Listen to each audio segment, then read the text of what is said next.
வணக்கம் நண்பர்களே. இந்த வீடியோவில் நம்ம பார்க்க போகிறது யாழும் வீணையும்.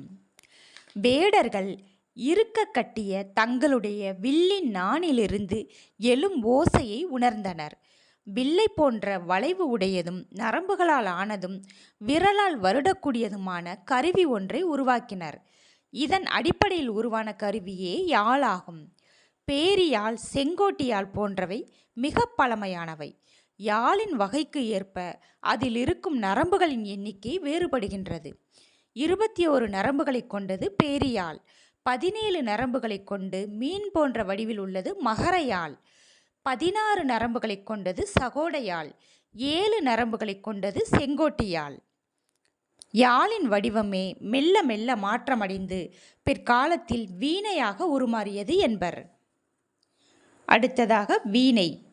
யாழ் போன்ற அமைப்பையுடைய நரம்பு கருவி வீணையாகும். இது 7 நரம்புகளை கொண்டது. இடக்கை விரல்களால் நரம்புகளை அமுக்கியும் தேய்த்தும் வலக்கை சுண்டு விரலால் கம்பிகளை மீட்டியும் இசை எழுப்புவர்.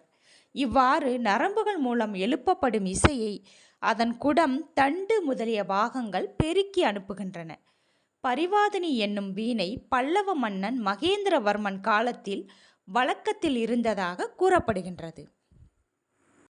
யாழும் வீணையும் நரம்பு கருவிகள் என்று அழைக்கப்படுகின்றன.